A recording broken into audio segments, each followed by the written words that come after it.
नमस्कार साथियों और प्यारे बच्चों, स्वागत है एक बार फिर आपका हमारे यूट्यूब चैनल में। आज के इस वीडियो में हम बात करने वाले हैं राष्ट्रीय उपलब्धि सर्वेक्षण नेशनल अचीवमेंट सर्वे, जिसको हम बोल रहे हैं NAS। इसकी परीक्षा जो है तीसरी, पाँचवीं, आठवीं और 10वीं कक्षा के विद्यार्थियों को देनी है। और आज के इस वीडियो में हम इसके बारे में बात करेंगे कि होता क्या है, साथ ही हम देखेंगे कि गणित विषय के अंदर जो प्रश्न हैं वो किस प्रकार के प्रश्न जो है इस परीक्षा के अंदर पूछे जाते हैं। अब NAS या नेशनल अचीवमेंट सर्वे होता क्या है? देखिए, प्रत्येक 3 वर्ष के अंदर प्रत्येक राज्य में उसके स्कूलों में पढ़ने वाले बच्चों को उपलब्धि स्तर का पता करने के लिए प्रत्येक विषय के अंदर यहाँ पर जो हमारा टेस्ट होने वाला है वो होगा हिंदी, अंग्रेजी, गणित, विज्ञान और सामाजिक विज्ञान विषय का। इन विषय के अंदर बच्चों का उपलब्धि स्तर क्या है, जो कक्षाओं के अंदर टेस्ट लिया जाएगा वो है तीसरी, पाँचवीं, आठवीं और 10वीं। तो इसका उपलब्धि स्तर पता करने के लिए जो है प्रत्येक 3 वर्ष के अंदर जो है इस टेस्ट का आयोजन होता है और ये सभी स्कूलों के अंदर होना है। अभी जो है हमको तैयारी करनी है इसके लिए, तो इसके लिए हमको जो है स्कूलों में टेस्ट पेपर हल भी करवाए जा रहे हैं। हमारे टीचर्स जो है बोर्ड पर उनको हल कर रहे हैं और अपने को बता रहे हैं। पहला जो टेस्ट पेपर है वो आपको बोर्ड पर हल करके दिखाया जाएगा और सेकंड और थर्ड टेस्ट पेपर वो आपको खुद को सॉल्व करना है और उसकी तैयारी करनी है अपने को इस एग्ज़ाम के लिए, जो कि नवंबर में होने वाली है। तो यहाँ पर जो हम बात कर रहे हैं, तो अभी आपको जो है इस टेस्ट के लिए जो तीनों टेस्ट होंगे उसके लिए अलग अलग विषय की कॉपी जो है अपने को तैयार करनी है और उसके अंदर ये प्रश्न लिखना है और उनको हल करके उनका उत्तर पता करना है। अच्छा, प्रश्नों के हल भी आपने को कॉपी के अंदर लिखना है। ऐसा नहीं कि 4 जो ऑप्शन दिए गए हैं उनमें से हमने किसी पर भी टिक कर दिया। अब प्रश्न कौन कौन से पूछे जाएंगे इसके बारे में हम बात करते हैं। तो यहाँ पर अपने को जो प्रश्न पूछे जाएंगे कक्षा 10वीं के लिए, वो हम जो पिछले वर्ष कक्षा 9 में पढ़ चुके हैं और इस साल कक्षा 10वीं के अंदर जो हम पढ़ने वाले हैं, तो 9वीं और 10वीं के गणित विषय के प्रश्न जो है इनमें से मिला करके पूछे जाएंगे और सारे प्रश्न जो रहेंगे वो ऑब्जेक्टिव टाइप के प्रश्न रहेंगे। आगे के वीडियो में भी हम बात करेंगे कि हमको क्या सभी विषय का टेस्ट देना रहेगा या केवल एक विषय का ही टेस्ट देना रहेगा। तो प्रत्येक क्लास को जो है कितने भागों में विभाजित किया जाएगा उसके बारे में भी हम बात करेंगे। तो आज हम शुरू करते हैं गणित विषय का जो पहला जो टेस्ट पेपर जो आया हुआ है उसके बारे में हम बात करते हैं और उसके प्रश्नों को हम अगर आज के वीडियो में पूरा नहीं हो पाया तो इसके आगे के वीडियो में जो हम उसको हल करेंगे पूरी तरीके से और उसका हल भी अपने को देखना है, हल करके देखना है। देखिए, प्रश्न अगर आपको हल करते आता है तो आप उसका उत्तर जो है बड़ी आसानी से तलाश कर सकेंगे। अब ये अचीवमेंट सर्वे है, उपलब्धि स्तर का सर्वे है, तो इस प्रकार से जो है प्रश्न अपने को सीधे सीधे जो है डायरेक्टली नहीं पूछे जाएंगे। हमारी बुक के अंदर हमको सॉल्व भी करने पड़ेंगे। गणित के अंदर तो आपको एक प्रश्न है, मतलब एक सवाल है, उसको आपको हल करना पड़ेगा। तो यहाँ सबसे पहला प्रश्न दिया देखिए, और इसमें आपको सेट दिए जाएंगे, प्रश्न आगे पीछे रहेंगे। आप आगे पीछे वाले बच्चे को नहीं देख सकते कि उसका जो क्वेश्चन है वो आपका जो पहला क्वेश्चन है, हो सकता है उसके पेपर में 10वां क्वेश्चन हो। तो यहाँ पर देखिए, यदि एक गोले का पृष्ठीय क्षेत्रफल 324 पाई सेंटीमीटर है तो उसका आयतन कितना होगा। तो गोले का पृष्ठीय क्षेत्रफल अपने को पता होना चाहिए। हमको पता है गोले का पृष्ठीय क्षेत्रफल जो होता है उसका सूत्र जो होता है वो कितना होता है। गोले का पृष्ठीय क्षेत्रफल का सूत्र जो अपने को दिया है, अब अपने को गोले का पृष्ठीय क्षेत्रफल का सूत्र जो मिलेगा वो कितना आता है 4πr²। ये बराबर हो जाएगा किसके, 324 के। ये तो दिया है हमें। अब इससे अपने को गोले का आयतन चाहिए। अब गोले के आयतन का सूत्र अगर हम ध्यान से देखें तो गोले का आयतन जो होता है 4/3πr³ के बराबर होता है। ये गोला जो होता है वो त्रिविमीय आकृति होती है। बॉल हम ले सकते हैं जिसके केंद्र कहाँ स्थित होगा, इसके अंदर स्थित होगा, इसके सरफेस तक, है ना, इसके पृष्ठ से केंद्र तक की जो दूरी होगी उसको हम इस गोले की त्रिज्या कहते हैं। तो अगर आपके पास में गोले की त्रिज्या r का माना जाता है तो हम इसका आयतन भी जो है ज्ञात कर सकते हैं। अब r का मान अपने को कितना मिलेगा, यहाँ से 324 पाई दिया हुआ है, तो यहाँ पर हम क्या करते हैं, इस 4 पाई को इधर लेके जाते हैं और इधर सिर्फ रखते हैं किसको, आर स्क्वायर को रखते हैं। तो 324 पाई और इधर क्या आ जाएगा, ये गुणा में है तो बटे में आ जाएगा 4 पाई। अब आपका पाई से पाई तो यहाँ कैंसिल हो गया, 4 से इसको आप कैंसिल कर दीजिए, कितना जाएगा 4 8 जा 4 8 32 और 4 एकम 4। तो आर स्क्वायर बराबर कितना हो गया, 81 हो गया। जब आप इसका वर्गमूल लेंगे तो यहाँ से आपको त्रिज्या आर का मान मिलेगा, कितना मिलेगा, आर का मान 9 मिल गया। जब आपके पास में आर का मान आ गया है तो आप इसका जो है क्या ज्ञात कर सकते हैं, आयतन ज्ञात कर सकते हैं। यहाँ पर हम आर का मान रख देते हैं 4/3 पाई और आर का मान कितना है 9, इसलिए 9 गुना 9 गुना 9, आर की घात 3 है, इसलिए आपको जो है 9 9 9 जो है 3 बार लिखना पड़ेगा। अब इस 3 से इस 9 को हम काट देते हैं, 3 3 9 हो गया और बचेगा कितना हमारे पास में, एक 4 बच रहा है, 2 बार 9 बच रहा है, एक 3 बच रहा है, तो इनका हम गुणा करवा देते हैं। तो जब हम इसका गुणा करवाते हैं तो अपने को कितना मिलेगा, यहाँ पर 9 3 27 हो गया और 9 4 36 हो गया, या 9 9 81 हो गया और 81 में हम 12 का गुणा करवा देते, 81 में 12 का हम गुणा करवा देते, तो 12 एकम 12, हासिल लगा 1 और 12 96 और 1 कितना हो जाएगा 97 97 972। यहाँ पर आपका जो आंसर मिल जाएगा अपने को वो कितना मिलेगा, यहाँ पर 972 पाई सेंटीमीटर क्यूब अपने को इसका आंसर मिल जाएगा। अब देखिए यहाँ पर ये जो आंसर है वो कहाँ पर है, तो ये 1 पर है, तो इसका क्वेश्चन नंबर 1 का जो है फर्स्ट जो पार्ट है 972 पाई सेंटीमीटर क्यूब, ये इसका राइट आंसर होगा।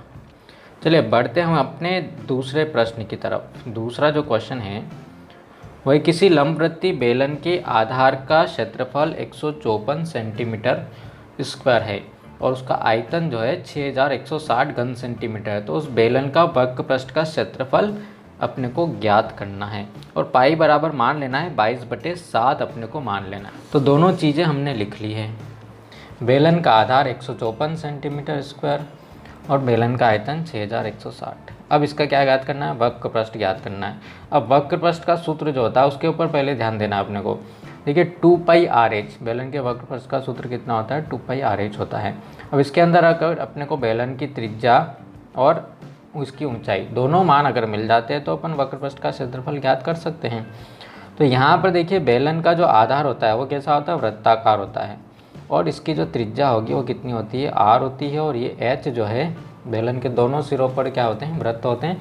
इनको मिलाने वाला जो अपने को क्या मिल जाएगा, ये बेलन की कुल मिलाकर के ऊंचाई हमारी हो गई।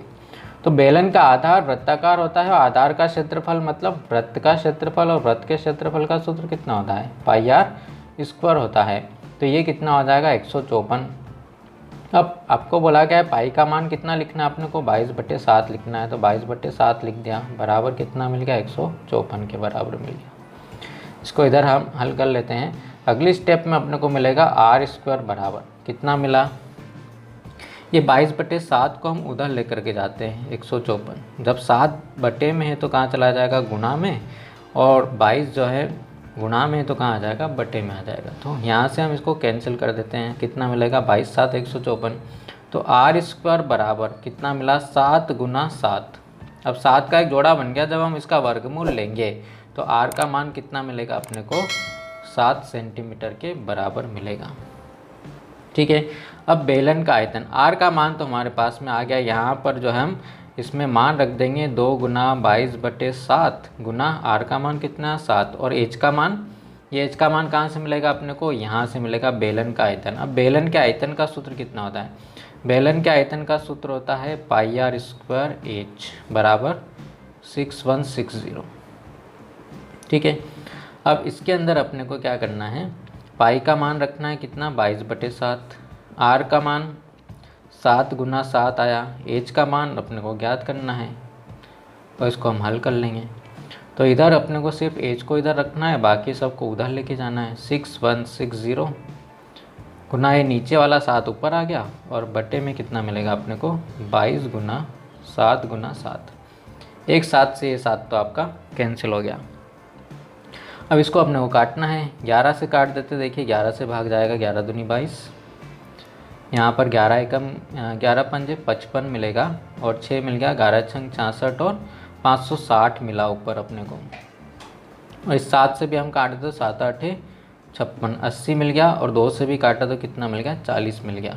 कुल मिला के अपने को एज बराबर कितना मिला, 40 सेंटीमीटर।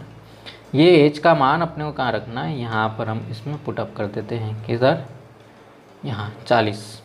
यहाँ 7 से 7 हमारा कट गया, बचा कितना, 2 गुना 22 गुना 40। ये इसका बेलन का वक्र पृष्ठ हो जाएगा। गुना करवा दें, कितना हो जाएगा, 22 चौके 88, 88 दुना कितना हो जाएगा, 88 में 2 का गुना अपने को करवाना है। 8 दूनी 16 और 1 17, 1760 और वक्र पृष्ठ का क्षेत्रफल है इसलिए सेंटीमीटर स्क्वायर। अब ये 1760 जो है वो कहाँ पर है, इसमें देखिए 1760 जो है हमारा सेकंड नंबर पर है, तो इसका ये वाला पार्ट जो है राइट होगा। चलिए अगला प्रश्न जो है वो क्या है, त्रिज्या 8 सेंटीमीटर वाले एक ठोस गोले को पिघलाकर, यहाँ पर जो है 8 सेंटीमीटर का एक बड़ा गोला था, उसको गर्म करके पिघला दिया है और उसको त्रिज्या 2 सेंटीमीटर वाली छोटी गोलियां बनाई गई है। तो गोलियों की संख्या कितनी होगी। अब देखिए बड़े गोले को पिघलाकर उसको गोले को कहाँ में बदला है, गोले में ही बदला है, इसलिए बड़े गोले का आयतन और छोटे गोले का आयतन दोनों अपने को पता होना चाहिए। अब यहाँ पर देखिए बड़े गोले की त्रिज्या जो है, ठीक है, बड़े गोले की त्रिज्या उसको हम कैपिटल R ले लेते हैं, और कितना दिया है 8 सेंटीमीटर, और छोटे गोले की त्रिज्या है वो कितनी है, 2 सेंटीमीटर है। तो बड़े गोले के आयतन का सूत्र कितना हो जाएगा, गोले का आयतन का सूत्र 4/3 पाई r क्यूब होता है, और छोटे गोले का आयतन कितना हो जाएगा, इसमें हमने स्मॉल r लिख दिया। तो यहाँ पर हम मान पुटअप कर देते हैं। अब 4/3 पाई से 4/3 पाई तो हमारा कैंसिल हो गया, और r का मान क्या है, बड़े r का मान 8 गुना 8 गुना 8 हो गया, और छोटे r का मान कितना है, 2 गुना 2 गुना 2। तो 2 4 8 से 1 8 हमारा कट जाएगा, बचेगा कितना, 8 गुना 8, मतलब गोलियों की संख्या कितनी मिल जाएगी अपने को, 64 गोलियां जो है इसकी बन सकती है। इसलिए हम यहाँ पर इसका जो ऑप्शन नंबर 3 है वो करेक्ट होगा। देखिए क्वेश्चन नंबर 4 में दिया है, किसी शंकु की ऊंचाई और त्रिज्या क्रमशः 14 सेंटीमीटर और 6 सेंटीमीटर है, तो शंकु का आयतन क्या है। जो दिया है उसको हम लिख लेते हैं। देखिए शंकु की ऊंचाई एज बराबर 14 सेंटीमीटर है, और शंकु की त्रिज्या r बराबर जो दिया है वो कितना दिया है, 6 सेंटीमीटर। अब शंकु के आयतन का सूत्र अपने को याद होना चाहिए, तभी हमारा ये सवाल हो पाएगा। तो शंकु का आयतन होता है 1/3 पाई r स्क्वायर, एज के बराबर होता है। अब शंकु के अंदर हम देखते हैं ये इसकी ऊंचाई है, इसका जो आधार होता है वो भी कैसा होता है, वृत्ताकार होता है, और उसका आधार के अंदर होती है एक त्रिज्या होती है, ये आधार का केंद्र है, तो त्रिज्या r होती है। और एक तिरछी ऊंचाई जिसे हम तिर्यक ऊंचाई बोलते हैं, इसको हम l से प्रदर्शित करते हैं, तो उसकी ज़रूरत नहीं है। अभी अपने को किस किस के मान चाहिए, r और h दोनों मान हैं हमारे पास में। तो यहाँ पर हम जो शंकु का आयतन आसानी से ज्ञात कर सकते हैं। पाई का मान अपने को 22/7 लिखना है, जैसा कि प्रश्न में दिया है, और r का मान जो दिया है 14, और r स्क्वायर इसलिए 14 गुना 14 करना पड़ेगा, और नहीं r का मान कितना है, r का मान 6 है, ये 14 जो है h का मान है, तो इसको 6 कर देते हैं हम लोग, यहाँ पर भी कितना हो जाएगा, 6 हो जाएगा। तो 7 से हम इसको काटेंगे तो 7 दूना 14 हो गया, 3 से इसको काट दिया, 3 दूना 6 हो गया। बचा है क्या अपने पास में, अपने पास बचा है 22 गुना 2 गुना 2 गुना 6। अब गुणा करिए, 22 चौके तो 88 हो गया, यहाँ से यहाँ तक का गुणा हमने कर दिया, और इसमें 6 का और गुणा करवा देते हैं, 6 8 48 हो गया, हासिल लगा 4, और 4 48 और 4 कितना हो गया, 52 हो गया। और आयतन है इसलिए हम इसको क्या लिखेंगे, घन सेंटीमीटर या सेंटीमीटर क्यूब हम इसको लिखेंगे। तो 528 कहाँ पर है, यहाँ पर तीसरे नंबर पे, इसलिए इसका राइट आंसर जो हो जाएगा 528 घन सेंटीमीटर। चलिए अगला जो प्रश्न है हमारा वो है, एक वृत्ताकार चकती की त्रिज्या 7 सेंटीमीटर तथा मोटाई 1/2 सेंटीमीटर है, ठीक है, त्रिज्या दे रखी है और मोटाई दे रखी है। अब ये बोला है ऐसी 50 चकतियों को एक के ऊपर एक रखकर एक ठोस लंबवृत्तीय बेलन बनाया जाता है। अब चकतियों को रख करके बेलन कैसे बन जाएगा, इसको हम देखते हैं। देखिए जब एक सिक्का है हमारे पास में, इसको मान सकते हैं कि चकती है, और इसका जो त्रिज्या दे रखी है अपने को कितनी दी हुई है 7 सेंटीमीटर, और इसकी जो मोटाई है देखिए ये मोटाई जो है कितनी है आधा सेंटीमीटर ये दिया हुआ है। जब इसके ऊपर एक के ऊपर एक हम ऐसे ही सिक्कों को अगर रखते जाते हैं तो इस तरीके से एक बिल्डिंग बन जाती है हमारे पास में। और ये कैसा बनेगा इसको हम देखेंगे तो एक इस टाइप का होगा, एक बेलन के आकार का होगा, पूरा बेलनाकार होगा। देखिए तो इस प्रकार से बोला है कि जब ये बेलन बन गया है, ठीक है, एक के ऊपर एक रखने से क्या बन जाएगा, एक बेलन बन जाएगा। और इस प्रकार जो बेलन बना है उसका क्या ज्ञात करना है, वक्रपृष्ठ का क्षेत्रफल अपने को ज्ञात करना है। तो बेलन का वक्रपृष्ठ का क्षेत्रफल अपने को ज्ञात करना है कुल मिलाकर के। तो चकती की त्रिज्या जो होगी, देखिए ये जो बेलन बना है इसमें ही जो त्रिज्या चकती की होगी वही बेलन की आधार की त्रिज्या होगी। और जितनी मोटाई जो दे रखी है एक की उतनी हमने 25 रखी है, तो 25 चकतियों के अंदर जो है 50 चकतियों के अंदर इस बेलन की जो ऊंचाई है वो कितनी होगी वो देखते हैं हम। तो यहाँ पर देखिए चकती की त्रिज्या जो दे रखी है वो कितनी दे रखी है 7 सेंटीमीटर दे रखी है, एक की मोटाई आधा सेंटीमीटर है। तो 50 चकतियों को हम एक के ऊपर एक रख देंगे तो कुल मोटाई अपने को कितनी मिल जाएगी 50 मिल जाएगी। इस प्रकार से हम देखते हैं कि जो बेलन की जो ऊंचाई है यहाँ से लेकर के यहाँ तक वो कितनी हो जाएगी 25 सेंटीमीटर के बराबर अपने को मिलेगी।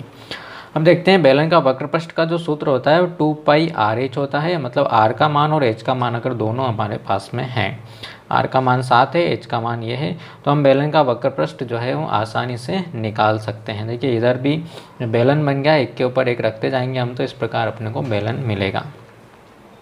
तो r का मान और पाई का मान अपने को रखना है 22/7, r का मान कितना है 7 है और h का मान कितना है हमारे पास में 25 है, 50 नहीं 25 है। एक साथ से एक साथ हमारा कैंसिल हो गया, बचा कितना, यहाँ पे गुणा करवा देंगे हम 25 दूना 50 में 22 का गुणा करवाना है, 22 पाँच कितना होता है 110 होता है और एक ज़ीरो हमारा हो गया। तो 1100 वर्ग सेंटीमीटर स्क्वायर 1100 वर्ग सेंटीमीटर इसका आंसर होगा। तो ये देख लेते हैं हम इसका जो आंसर है वो कितना है, ये अपने को मिल गया। देखिए आते हैं हम इसके अगले प्रश्न की तरफ, जिसमें दिया है कि समीकरण ax² + bx + c = 0 के मूल हैं। कि ये एक कैसा समीकरण है, द्विघात समीकरण है और इसके मूल ज्ञात करने के लिए हम द्विघाती सूत्र का उपयोग करते हैं, जिसे हम श्रीधराचार्य सूत्र भी कहते हैं। इस सूत्र को श्रीधराचार्य ने भी दिया था, कभी कभी ऐसा भी ऑब्जेक्टिव के अंदर पूछा जाता है। तो इसमें जो सही सूत्र है वो ये है -b ± √b² -4ac/2a। तो थर्ड वाला जो ऑप्शन है इसका वो राइट ऑप्शन होगा। नेक्स्ट क्वेश्चन की तरफ हम आते हैं, क्वेश्चन नंबर 7 कि देखिए इसमें तो सारे मिक्स क्वेश्चन ही रहेंगे, है ना। अभी जैसे द्विघात समीकरण का प्रश्न आ गया, तो इसके बाद में किसका आ गया, ये माध्य सांख्यिकी का प्रश्न जो है इसमें पूछ लिया गया है। तो यहाँ पर दिया हुआ है कि x - 2a x - a x + a x + 2a। देखिए सभी के अंदर जो अंतर है वो बराबर है, मतलब ये समांतर श्रेणी में भी हैं। तो जब समांतर श्रेणी में कोई संख्या लिखी गई हो तो उसका माध्य समांतर माध्य निकालने के लिए अपने को यहाँ पर देखिए कितनी संख्या है 1 2 3 4 और 5 है। 5 है तो ठीक बीच वाला जो मान होगा यानी कि जो x है वो इसका समांतर माध्य होगा। जब समांतर श्रेणी में लिखी गई होती है संख्या तो इसका शॉर्ट तरीका है कि सबसे बीच वाली जो वैल्यू है ये विषम है, इसलिए सबसे बीच वाली जो मान है वो क्या होगा, ये इसका सही उत्तर होगा। चलिए तो अगला प्रश्न हमारे पास में निम्नलिखित में से कौन सा कथन सत्य है। सभी के बारे में अपने को बात करनी पड़ेगी। सबसे पहले हम चलते हैं पहले वाले के ऊपर, सभी पूर्णांक एक पूर्ण संख्या है। सभी पूर्णांक एक पूर्ण संख्या है क्या। तो सबसे पहले तो हम बात करें पूर्णांक कैसे बना हमारा। पूर्णांक के बारे में हम पूर्णांक तक पहुंचते हैं संख्या रेखा के ऊपर या वास्तविक संख्याओं के अंदर या संख्या पद्धति जो हमने 9th में पढ़ा था। तो प्राकृत संख्या जिनको हम गिनती बोलते हैं, गिनती की संख्या होती है, n से निरूपित करते हैं 1 2 3 4। पूर्ण संख्या है, इसके अंदर हमने किसको शामिल कर लिया, 0 को मिला दिया तो ये क्या बन गई, पूर्ण संख्या बन गई। पूर्णांक कब बन जाएंगे, जब इसके अंदर हम ऋणात्मक संख्याओं को भी शामिल कर लेंगे। पूर्ण के अंदर ऋणात्मक मिला दे तो क्या बन जाएंगे, पूर्णांक बन जाएंगे। तो यहाँ पर जो पहला वाला जो पॉइंट है अपना, सभी पूर्णांक एक पूर्ण संख्या, सभी पूर्णांक।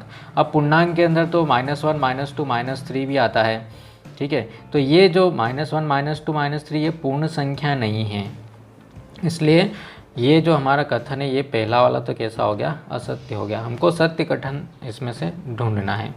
प्रत्येक परिमेय संख्या एक पूर्णांक होती है, देखिए परिमेय संख्या जो होगी वो अंश बटे हर वाले रूप की संख्या होगी। 2/3 हुआ, ठीक है, 1/2 हुआ, ऐसी संख्याएं जो होगी वो क्या होगी, परिमेय संख्या होगी। इसके अंदर -3/5 ये भी क्या होगी, एक परिमेय संख्या होगी। तो पूछा क्या है, प्रत्येक परिमेय संख्या एक पूर्णांक होती है। परिमेय संख्या पूर्णांक नहीं होगी। पूर्णांक मतलब बोल रहे पूरा अंक हो, जो दशमलव में नहीं हो, बटे में नहीं हो, तो उसे हम पूर्णांक कहते हैं। तो परिमेय संख्या तो बटे में होती है, इसका मान दशमलव में आएगा, इसलिए पूर्णांक नहीं होगी। प्रत्येक अपरिमेय संख्या एक वास्तविक संख्या होती है क्या? देखिए प्रत्येक अपरिमेय संख्या, जितनी भी अपरिमेय संख्या है हमारे पास में, अपरिमेय संख्या किसे हम कहते हैं, √2, √3, √5 और या फिर वर्गमूल के अंदर हमारे पास में क्या आ जाए, अभाज्य संख्या। ऐसी संख्याएं जो परिमेय नहीं हैं उसे हम अपरिमेय कहते हैं। जिसका वर्गमूल नहीं निकलता है उसे हम अपरिमेय संख्या कहते हैं। पाई भी जो हमारी क्या है, अपरिमेय संख्या है। यहाँ पूछा क्या गया है उसके बारे में हम देखते हैं। प्रत्येक अपरिमेय संख्या एक वास्तविक संख्या होती है। प्रत्येक अपरिमेय संख्या, देखिए अपरिमेय संख्या वास्तविक संख्या होती है, क्योंकि यहाँ पर हम देखते हैं कि जितनी भी अपरिमेय संख्या होगी वो सब क्या होगी, वास्तविक संख्याएं तो होगी। इसका मतलब ये है कि जितनी भी अपरिमेय संख्याएं वो सब किसके अंदर आएगी, वास्तविक संख्याओं के समूह के अंदर आती हैं। जितनी भी अपरिमेय संख्याएं हैं, अपरिमेय संख्या और परिमेय संख्याओं से मिलकर के बनता है वास्तविक संख्याओं का समूह। इसलिए जितनी भी अपरिमेय संख्या होगी वो सब कैसी होगी, वास्तविक संख्या, इसे हम कहते हैं। तो ये कथन थोड़ा सत्य लग रहा है। अगले वाले के ऊपर भी हम विचार कर लेते हैं। प्रत्येक वास्तविक संख्या एक अपरिमेय संख्या होती है। देखिए वास्तविक संख्या अपरिमेय संख्या होती है, जरूरी नहीं है। क्यों? क्योंकि वास्तविक संख्या के अंदर परिमेय भी हो सकती है और अपरिमेय भी हो सकती है। इसलिए प्रत्येक वास्तविक संख्या अपरिमेय हो ये जरूरी नहीं है, क्योंकि इसके अंदर एक टाइप की संख्या और अपने को नज़र आ रही है, वो क्या है, परिमेय संख्या। इसलिए इसका जो सही उत्तर होगा वो कौन सा होगा, इसमें सत्य कथन जो है वो तीसरा वाला ही होगा। प्रत्येक अपरिमेय संख्या एक वास्तविक संख्या होती है। तो इस वीडियो में हम इतना ही पढ़ते हैं, क्योंकि इसमें 8 ही प्रश्न अपने हल हो पाए हैं। अगले वीडियो के अंदर चूँकि इस पूरे टेस्ट पेपर के अंदर 60 प्रश्न हैं, उनका हल अपने को देखना है। तो अगले वीडियो में हम इसको जल्दी से हल करने का प्रयास करेंगे। आपको भी इनको हल करना सीखना पड़ेगा, इन प्रश्नों को, तभी हम उस पेपर के अंदर जो है सही इसका उत्तर जो है दे पाएंगे। क्योंकि बिना हल किए हम नहीं कर सकते। आपको देख करके नहीं लिखना है, परीक्षा होनी है बिल्कुल, और उसमें आपको नकल बिल्कुल भी नहीं करने दी जाएगी। इसलिए इसका जितने भी प्रश्न आते हैं कक्षा 9वीं और 10वीं से, उनको हमको हल करके ही गणित के अंदर जो है सॉल्व करना पड़ेगा। वीडियो आपको पसंद आया तो इसे लाइक कीजिए, दोस्तों में शेयर कीजिए, और चैनल अभी तक सब्सक्राइब अगर नहीं किया है तो इसे ज़रूर सब्सक्राइब कर लीजिए। मिलते हैं हम अगले वीडियो में। इनके कुछ और अन्य प्रश्नों को, इस टेस्ट के अन्य प्रश्नों को जरूर हल करेंगे। तब तक के लिए have a nice day, thank you.